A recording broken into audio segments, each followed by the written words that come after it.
చేస్తే ఇంకా చిన్నపిల్లాడు అని, ఎక్కువగా మాట్లాడితే అప్పుడే పెద్దోడు అయిపోయావా అని మన పేరెంట్స్ కూడా కన్ఫ్యూజ్ అయ్యే ఫేసే ఈ ఇంటర్మీడియట్.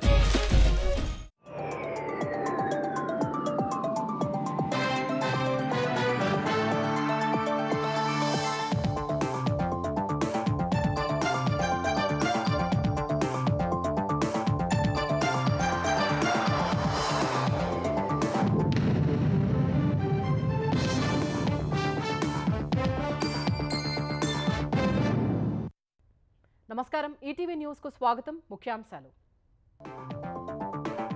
జనాభా ప్రాతిపదికన బీసీ రిజర్వేషన్లు సాధించే వరకు పోరు ఆగదన్న కాంగ్రెస్. హైదరాబాద్ సామాజిక న్యాయ సమరభేరిలో ఖర్గే ప్రకటన.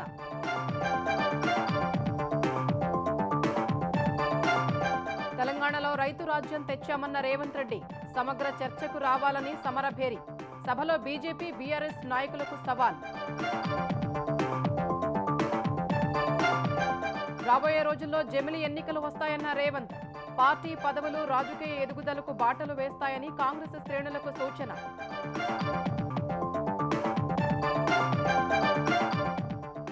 ఆగస్టు 15 నుంచి ఏపీలో కొత్త పాస్ పుస్తకాల పంపిణీ.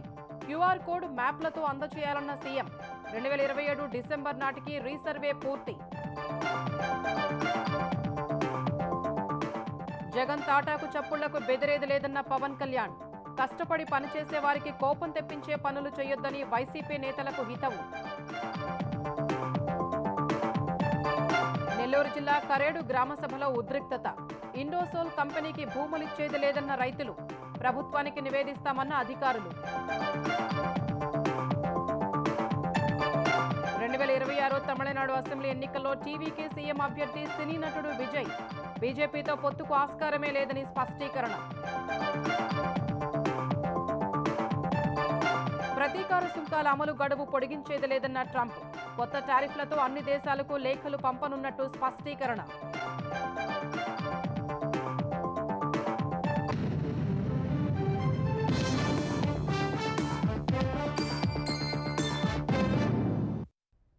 జనాభా ప్రాతిపదికన బీసీ రిజర్వేషన్లు సాధించే వరకు విశ్రమించబోమని ఏఐసీసీ అధ్యక్షుడు మల్లికార్జున ఖర్గే స్పష్టం చేశారు.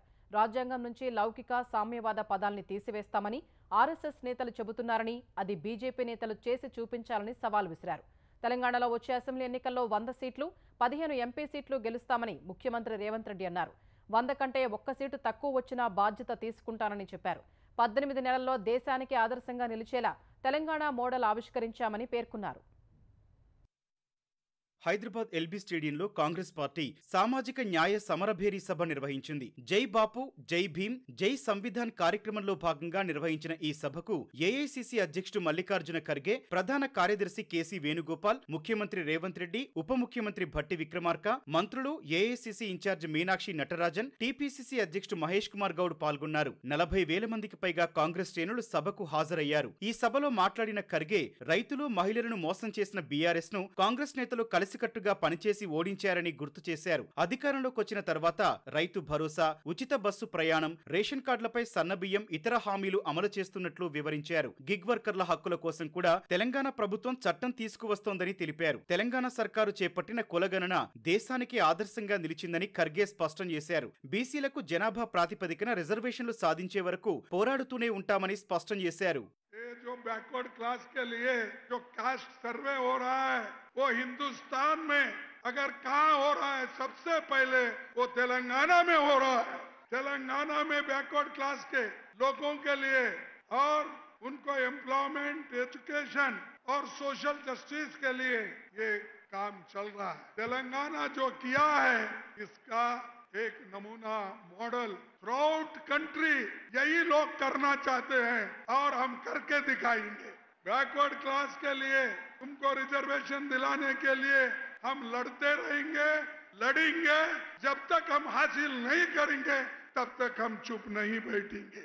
అనంతరం మాట్లాడిన సీఎం రేవంత్ రెడ్డి బీఆర్ఎస్, బీజేపీలపై విరుచుకుపడ్డారు. 15 నెలల్లోనే కులగణన చేసి సామాజిక న్యాయానికి శ్రీకారం చుట్టామని తెలిపారు. రైతు రాజ్యం ఎవరిదో చర్చకు రావాలని సవాల్ విసిరారు. రైతు భరోసాలో ఈ ప్రభుత్వం విఫలం చెందుతుందని ఆలోచన చేసిండ్రు. 9,000 కోట్ల రూపాయలు 9 రోజుల్లో రైతుల ఖాతాలో వేస్తామని చెప్పి 70 లక్షల మంది రైతులకు 9 రోజుల్లో 9,000 కోట్ల రూపాయలు వేసి రైతు ప్రభుత్వం, ఈ ప్రభుత్వంలో రైతును రాజును చేస్తాం. మా ఉద్దేశం, మా లక్ష్యం వ్యవసాయం దండుగ కాదు, వ్యవసాయం పండుగ చేస్తామని చెప్పినాం. చేసి చూపించి ఈ రోజు ఈ ప్రజా పాలనలో ఇందిరమ్మ రాజ్యంలో మనం అమలు చేసినాం. ఇలా ఎవరైనా సరే నేను సవాలు విసురుతున్నా, అది ఢిల్లీలో ఉండే మోడీ అయినా సరే, గల్లీలో ఉండే కేడీ అయినా సరే, చర్చ పెడతాం. పార్లమెంటులోనా, అసెంబ్లీలోనా రైతు రాజ్యం ఎవరు తెచ్చిండ్రు, రైతులకు అండగా నిలబడ్డది ఎవరు తేల్చుకుందాం. రాండి చర్చలకు.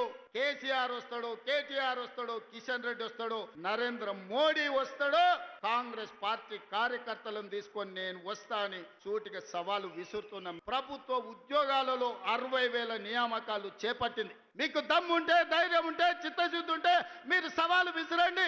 60,000 మందిని ఇదే ఎల్పీ స్టేడియంలో తెచ్చి తలలు మొత్తం లెక్క పెట్టిస్తా. ఒక్కటి తగ్గినా మీ కాళ్ళ ముందు క్షమాపణ చెప్పి నేను బయటికి వెళ్తా.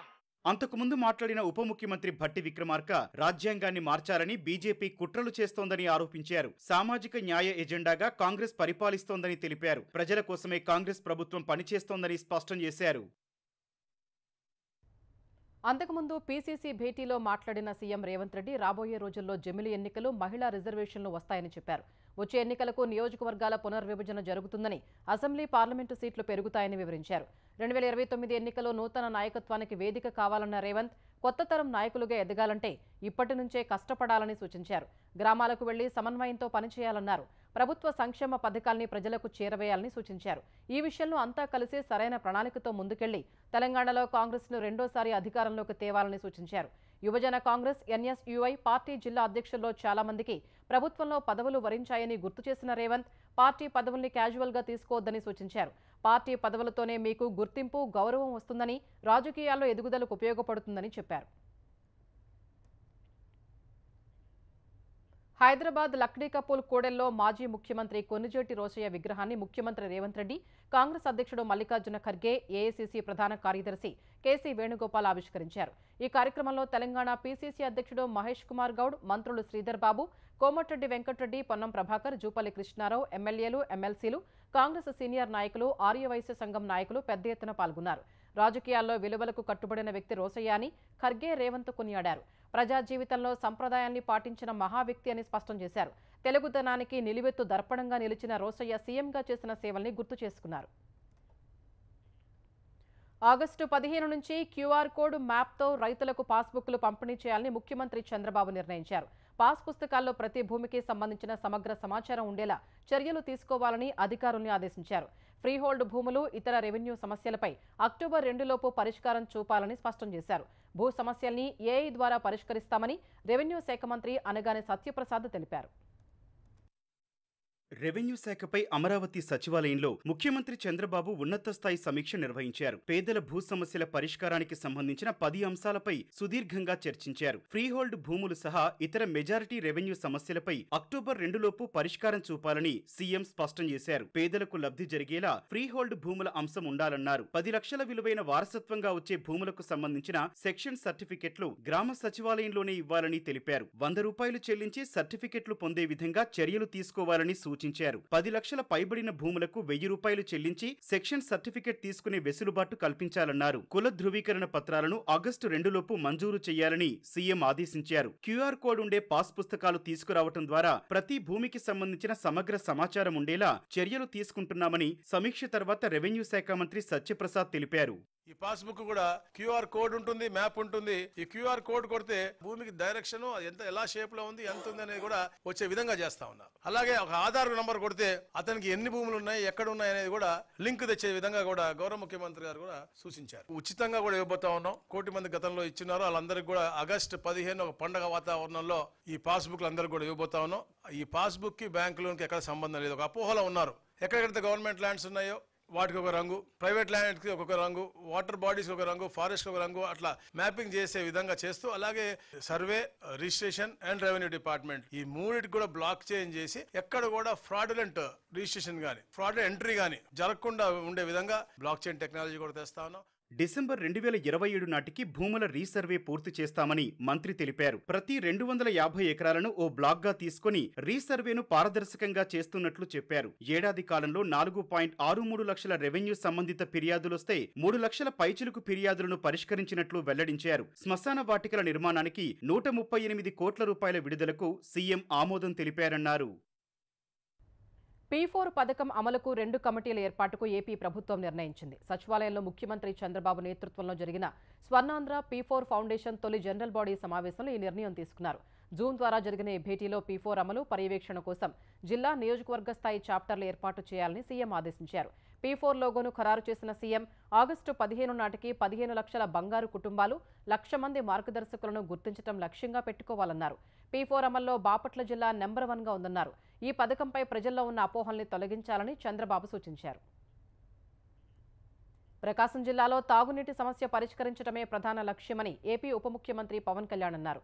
ప్రకాశం జిల్లా మార్కాపురం వద్ద 12 ఎకరాల్లో 1290 కోట్ల రూపాయలతో తలపెట్టిన తాగునీటి పథకానికి పవన్ శంకుస్థాపన చేశారు. గత ప్రభుత్వం జల్ జీవన్ మిషన్ను పట్టించుకోకపోవడం వల్ల కేంద్రం ఈ పథకాన్ని ఆపేస్తున్నామని చెప్పిందన్నారు. కేంద్ర మంత్రి పాటిల్ను పలుమార్లు సీఎం చంద్రబాబుతో కలిసి విజ్ఞప్తి చేస్తే జల్ జీవన్ పథకం కొనసాగిస్తున్నారని చెప్పారు.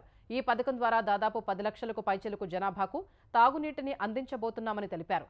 ఇదే సమయంలో కష్టపడి పనిచేస్తున్న వాళ్లకు మళ్లీ కోపం తెప్పించవద్దని వైసీపీ నేతల్ని పవన్ హెచ్చరించారు.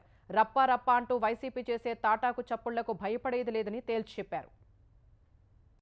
కేసులు పెడతాం, వస్తే 29లో మేము అంతా చూస్తామంటే మీరు రావాలి కదా. మీరు ఎలా వస్తారో మేము చూస్తాం. నాకు తెలిసిన సినిమాల నుంచి వచ్చినామండి. సినిమాలో డైలాగులు చెప్పండి. నేను కుత్తుకలు కోసేస్తాం, మెడకాయలు కోసేస్తాం అంటే కోయడానికి మేమేమన్నా తొక్క ఇప్పి చూపిస్తామా? నేను సినిమాలో డైలాగులు చెప్పడానికి కూడా ఇబ్బంది పడతాను. సింహం గడ్డం గీసుకుంది, మేము గడ్డం గీసుకోలేదు. సరదాగా ఉంటాయి మిమ్మల్ని చీరప్ చేయడానికో సరదాగా చేయడానికి. మీరు అద్భుతమైన పాలనే చేసి కనుక ఉండుంటే మీరు 11 సీట్లకు వచ్చేవాళ్ళు కాదు. మీరు ఇది కక్ష తీర్చుకునే ప్రభుత్వం కాదు. ఇది తప్పులు చేస్తే శిక్షించే ప్రభుత్వం ఇది. అంటే మీరు అరుపులు అరుచుకుంటూ వెళ్ళిపోతున్నారు, వాళ్ళేమో బెదిరిస్తా ఉన్నారు, కోస్తామంటున్నారు. మళ్ళీ మీ గుండెల్లో ఉన్న ఆ వేడి రక్తం గురించి తెలియదు వాళ్ళకి. కడుపు కాలి ఉన్నవాడికి కష్టపడి పనిచేద్దాం అనుకున్నా మళ్ళీ తిరిగి కోపం తెప్పించుకోండి. పని చేసుకుని తల ఉంచుకొని పని చేసుకుంటూ వెళ్ళిపోతున్నాం. 11 సీట్లు వచ్చిన ఆ పార్టీగా మేము గౌరవిస్తున్నాం. తప్పులుంటే ఖచ్చితంగా చెప్పండి. ఖచ్చితంగా చెప్తే మేము సరిదిద్దుకుంటాం, లేదా వివరణ ఇస్తాం. అంతేగాని మేము కుత్తుకులు కోసేస్తాం, రంపాలు తెస్తాం, రంపాలు పెట్టి కుత్తుకులు కోస్తాం అంటే అలాంటి వాటికి తాటాకి చప్పుళ్ళకి మేము భయపడం. వైసీపీ నేతలు 31 కోర్టు కేసులతో అడ్డుకోవాలని చూసిన డిఎస్సీ పరీక్షలు పారదర్శకంగా నిర్వహించామని ఆంధ్రప్రదేశ్ విద్యాశాఖ మంత్రి నారా లోకేష్ చెప్పారు. ఎస్సీ ఉపవర్గీకరణ, 3% స్పోర్ట్స్ కోటా వంటి నిబంధనలు పాటించామని తెలిపారు. డిఎస్సీ పరీక్షకు సంబంధించి ప్రాథమిక కీ విడుదల చేశామన్న ఆయన అభ్యంతరాలన్నీ పరిశీలించి తుది కీ విడుదల చేస్తామన్నారు. మెగా డిఎస్సీ పరీక్షలకు 92.9% మంది హాజరయ్యారన్న లోకేష్ ఈ పరీక్షల్ని ఎలాంటి ఇబ్బందులు లేకుండా నిర్వహించిన రాష్ట్ర, జిల్లా స్థాయి అధికారులకు అభినందనలు తెలిపారు. ఇండోసోల్ సోలార్ కంపెనీకి భూములిచ్చేది లేదని నెల్లూరు జిల్లా కరేడు రైతులు తెగేసి చెప్పారు. 3 పంటలు పండే భూములు ఎలా ఇస్తామంటూ కరేడులో గ్రామ సభను నిర్వహించిన రెవెన్యూ అధికారుల్ని రైతులు నిలదీశారు. ఇండోసోల్ సోలార్ కంపెనీ ఏర్పాటుకు అవసరమైన భూముల కోసం అధికారులు ప్రజాభిప్రాయ సేకరణ జరిపారు. ఈ సభలో ఎట్టి పరిస్థితుల్లో భూములిచ్చేది లేదని రైతులు నినాదాలు చేశారు. భూములు బలవంతంగా లాక్కోవాలని చూస్తే ప్రాణాలకు తెగించి కాపాడుకుంటామని రైతులు తేల్చి చెప్పారు.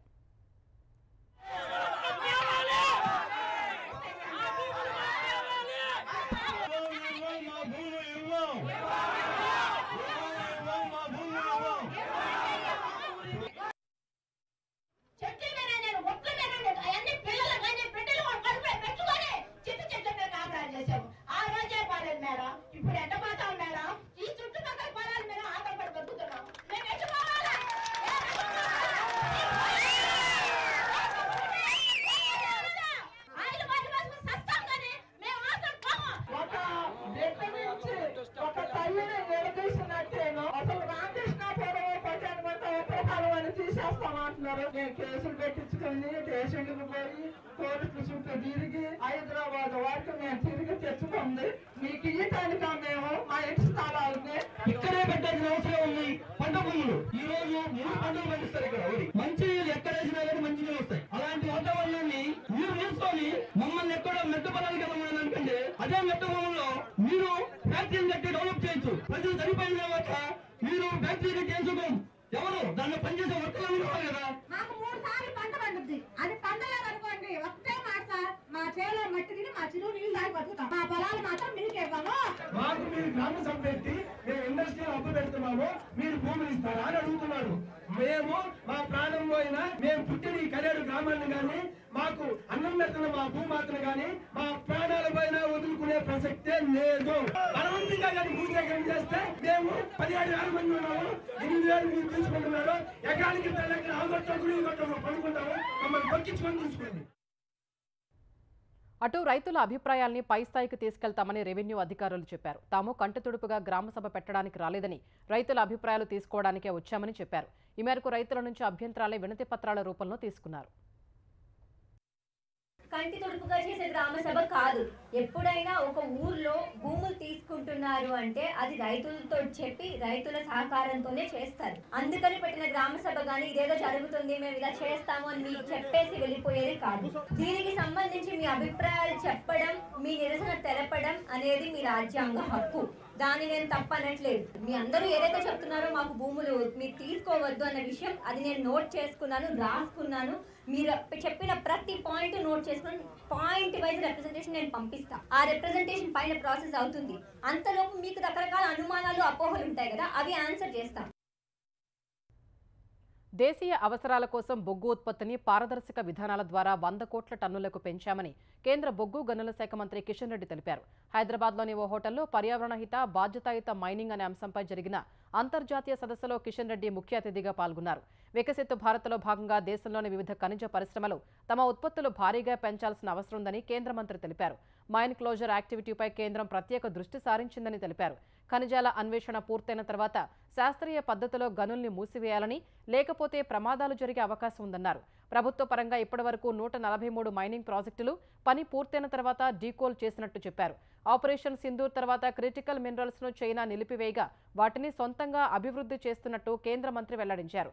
గనుల లీజ్ రెన్యువల్కు సింగిల్ విండో పద్ధతిని తెచ్చి ఈ ప్రక్రియను సులభతరం చేశామన్నారు. బానిసత్వంతో కాదు ఆత్మాభిమానంతో బతకాలనేది అల్లూరి సీతారామరాజు నుంచి నేర్చుకోవాలని రక్షణ శాఖ మంత్రి రాజ్నాథ్ సింగ్ తెలిపారు. గౌరవంతో కూడిన జీవనం గడపాలని గిరిజనులకు అల్లూరి చెప్పారని, ఆయన అవలంబించిన విధానాల్ని అమలు చేస్తున్నామని రాజ్నాథ్ సింగ్ పేర్కొన్నారు. హైదరాబాద్ శిల్పకళా వేదికలో అల్లూరి సీతారామరాజు 128వ జయంతి వేడుకల్లో కేంద్ర మంత్రులు గజేంద్ర షెకావత్, కిషన్ రెడ్డితో కలిసి రాజ్నాథ్ సింగ్ పాల్గొన్నారు.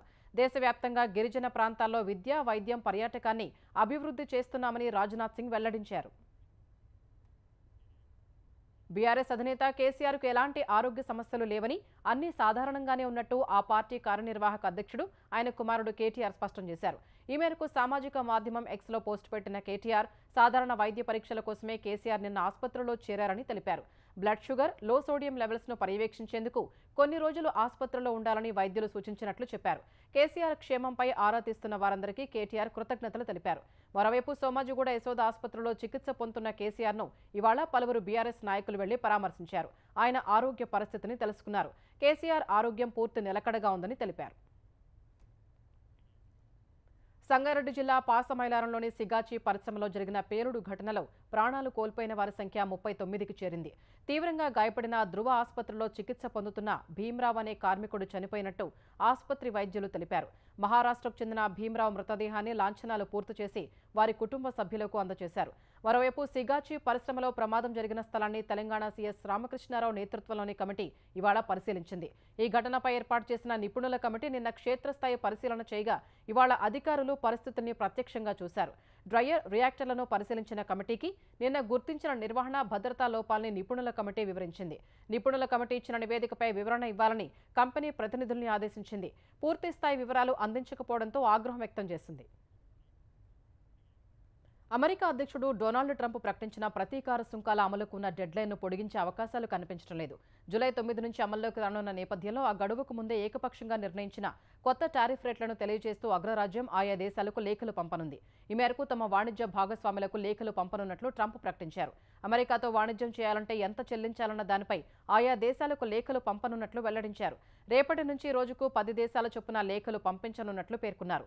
170కి పైగా దేశాలు ఉన్నాయని, వాటన్నింటితో చర్చలు జరపడం కష్టతరమని ట్రంప్ వ్యాఖ్యానించారు.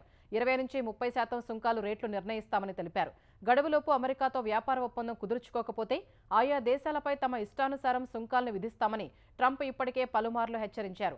ఈ క్రమంలోనే భారత్, చైనా, బ్రిటన్ వంటి దేశాలు అగ్రరాజ్యంతో వాణిజ్య చర్చలు జరిపాయి. మరో 2 రోజుల్లోగా భారత్, అమెరికా మధ్య వాణిజ్య ఒప్పందం కుదిరే అవకాశాలు ఉన్నాయి. ట్రినిడాడ్ అండ్ టొబాగో ప్రధాని కమ్లా పెర్సాద్ బిస్సేర్ను బీహార్ ముద్దుబిడ్డగా ప్రధాని నరేంద్ర మోదీ అభివర్ణించారు. 8 రోజుల విదేశీ పర్యటనలో ప్రస్తుతం ట్రినిడాడ్ అండ్ టొబాగోలో ఉన్న ప్రధాని అక్కడ జరిగిన ఓ కార్యక్రమంలో ప్రవాస భారతీయులను ఉద్దేశించి మాట్లాడారు. కమ్లా పూర్వీకులు బీహార్లోని బక్సర్కు చెందిన వారని, అక్కడి ప్రజలు ఆమెను బీహార్ కుమార్తెగా భావిస్తున్నారని చెప్పారు. బీహార్ రాష్ట్ర వారసత్వం ప్రపంచానికే గర్వకారణమన్నారు. ట్రినిడాడ్లోని పలు వీధులకు బనారస్, పట్నా, కోల్కతా, ఢిల్లీ వంటి పేర్లు ఉన్నాయని ప్రధాని తెలిపారు. ప్రస్తుతం ఇరు దేశాల మధ్య బలమైన స్నేహబంధం ఉందన్నారు. ఈ సందర్భంగా ట్రినిడాడ్ అండ్ టొబాగోలోని 6వ తరం వరకు భారతీయులకు overseas citizen of India OCI కార్డులను ఇవ్వనున్నట్లు ప్రకటించారు. దీనివల్ల వారంతా భారత్లో ఎటువంటి పరిమితులు లేకుండా నివసించేందుకు, పనిచేసేందుకు వీలు కలుగుతుందన్నారు. అంతకుముందు ఆ దేశ ప్రధాని కమలాకు మహాకుంభ జలం, రామమందిరం ప్రతిమను మోదీ బహూకరించారు. 2026 తమిళనాడు అసెంబ్లీ ఎన్నికల్లో తమిళిగ వెట్రి కళగం టీవీకే సీఎం అభ్యర్థిగా ఆ పార్టీ అధినేత తమిళ నటుడు విజయ్ పోటీ చేయనున్నారు. తమిళిగ వెట్రి కళగం కార్యనిర్వాహక సమావేశంలో ఈ మేరకు నిర్ణయం తీసుకున్నారు. తమిళనాడు ఎన్నికల్లో బీజేపీతో తమ పార్టీకి బహిరంగంగా, అంతర్గతంగా ఏ రకమైన పొత్తు ఉండదని విజయ్ స్పష్టం చేశారు. బీజేపీ విభజన రాజకీయాలు చేస్తోందని, ఆ పార్టీ విష రాజకీయాలు తమిళనాడులో చెల్లవని విజయ్ వ్యాఖ్యానించారు. బీజేపీతో జట్టు కట్టడానికి తమ పార్టీ ఏమీ డీఎంకే గానీ, ఏఐఏడీఎంకే గానీ కాదని విజయ్ తేల్చి చెప్పారు. తమిళనాడు ఎన్నికల్లో వేర్పాటువాదులతో చేతులు కలపబోమని విజయ్ పునరుద్ఘాటించారు. అమెరికా మార్కెట్లో లాభాల్లో ముగిసిన వేళ బ్యాంకింగ్ సహా దిగ్గజ సంస్థల షేర్లు కొనేందుకు మదుపరులు ఆసక్తి చూపగా దేశీయ స్టాక్ మార్కెట్లు ఇవాళ లాభాల్లో ముగిశాయి. క్రితం 2 సెషన్లలో 458 పాయింట్లు క్షీణించిన సెన్సెక్స్ ఇవాళ 193 పాయింట్లు లాభపడింది. ఈ ఉదయం 83,307 పాయింట్ల వద్ద కాస్త ఉత్సాహంగానే ప్రారంభమైన సూచీ మొదట్లో లాభాల్లోనే దూసుకెళ్లింది. ఈ దశలో పెరిగిన ధరల వద్ద కొందరు మదుపరులు లాభాల స్వీకరణకు ఆసక్తి చూపగా మధ్యాహ్నానికి 83,016 పాయింట్ల కనిష్ట స్థాయికి పడిపోయింది. తర్వాత మరోసారి కొనుగోళ్లు పుంజుకోగా సూచీ 83,478 పాయింట్ల గరిష్ట స్థాయిని తాకింది. చివర్లో స్వల్పంగా తగ్గి 83,433 పాయింట్ల వద్ద స్థిరపడింది. జాతీయ స్టాక్ ఎక్స్చేంజ్ సూచీ నిఫ్టీ 56 పాయింట్లు పెరిగి 25,461 పాయింట్ల వద్ద ముగిసింది.